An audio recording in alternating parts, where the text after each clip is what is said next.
हजारों साल पहले मिट्टी से बर्तन बनाने का एक नायाब तरीका लोगों के बीच से निकलकर सामने आया। एक ऐसी कला जिसने हर घर की रसोई में अपनी जगह बना ली। इस कला को परंपरागत तौर पर आगे बढ़ाने वाला वर्ग कुम्हार कहलाया। कुम्हार एक ऐसा शब्द जो कि संस्कृत भाषा से जन्मा, जिसका अर्थ है मिट्टी से बर्तन बनाने वाला। कुम्हार का एक वर्ग अपने आप को प्रजापति भी कहता है। एक ऐसी कला जो आज के समय में शायद नजरअंदाज कर दी गई है, या यूं कहूं कि भुला दी गई है। उसी की खोज में हमने शुरू किया एक रोमांचक सफर।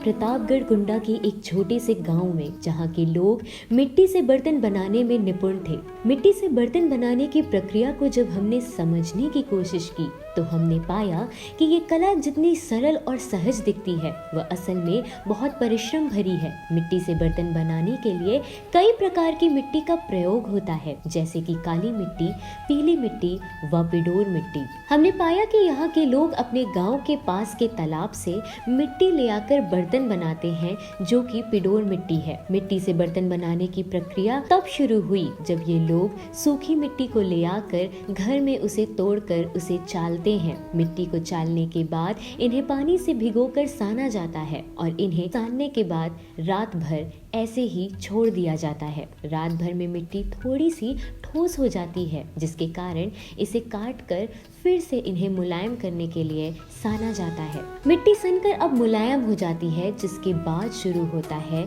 मिट्टी को आकार देने की प्रक्रिया। इस मुलायम हुई मिट्टी को कुम्हार चरखे पर रखता है और चरखे को गोल गोल घुमाता है। जैसे जैसे चरखा घूमता है, वैसे वैसे कुम्हार अपने हाथों से इन गीली मिट्टी को आकार देता जाता है।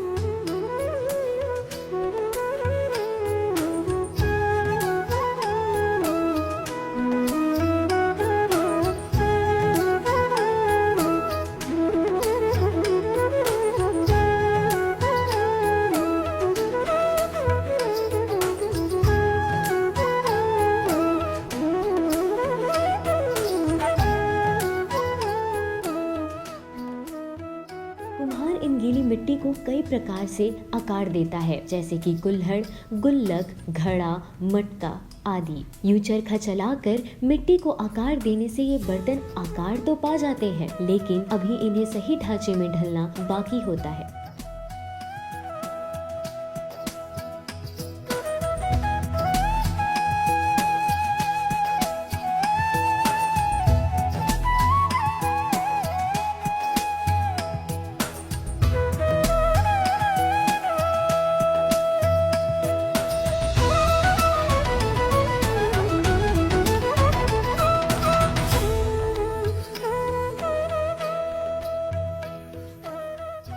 सही ढांचे में ढलने के लिए इन बर्तनों को पकाना जरूरी होता है। इन बर्तनों को भट्टी में पकाया जाता है। भट्टी में पहले कंडी रखकर उसमें आग लगाकर एक परत बनाई जाती है, जिसके ऊपर इन बर्तनों को रखा जाता है। इस परत के ऊपर इन पर सूखा चारा डाला जाता है और उसके ऊपर मिट्टी का लेप लगाया जाता है। गीली मिट्टी का लेप लगाने के बाद इन्हें 24 घंटे तक पकने के लिए छोड़ दिया जाता है। उस तपती हुई आग में ये बर्तन अपने आकार में सही तरीके से ढलकर ठोस हो जाते हैं। प्रक्रिया अभी यही समाप्त नहीं होती।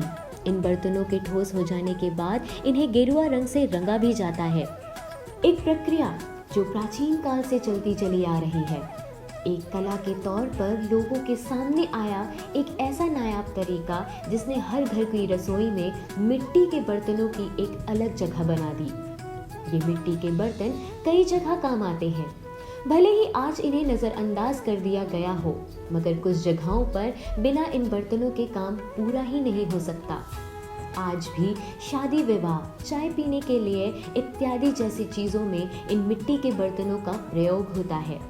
ये कला भुला सी दी गई है, जिसके कारण कुम्हार वर्ग को काफी मुसीबतों का सामना करना पड़ता है। इन्हीं मुसीबतों को जानने के लिए हमने कुछ लोगों से बात करने की कोशिश की। बातों को सुनने के बाद ये महसूस हुआ कि एक कला जिसने हर रसोई को सजाया, आज वो कहीं गुम सी होती जा रही है। एक वर्ग जो कला से परिपूर्ण है, वो शायद आज प्लास्टिक की दुनिया में कहीं गायब सा होता जा रहा है। इस कला को बनाए रखने के लिए हम सबको एक कदम बढ़ाना होगा। मिट्टी लाते हैं और मिट्टी ला करके इसको बनाना, फिर बनाने के बाद हम लोगों की सारी परेशानी ये रहती है कि इसका ईंधन इकट्ठा करना। हाँ, कंडी उपरी इकट्ठा करके चैली वगैरह जो है इसको ला करके सब सरकार भी ध्यान नहीं देती। हम लोग का सारी कलाएं सीखने के बावजूद भी पतन हो चुके हैं। सब जानते हैं, एक एक चीज़ जानते बना, तुरंत पैसा नहीं मिलता, अब बेचने के बाद देंगे। हम अभी मेहनत किए हैं, आज हमको मजदूरी, अगर हम कहीं ईटा गारा का काम भी करते हैं, पढ़ाई लिखाई हमारी है, ऐसी बातें हैं, और पढ़ने के बाद भी कोई बेरोजगार है, कहीं कोई धंधा बिजनेस मिला नहीं।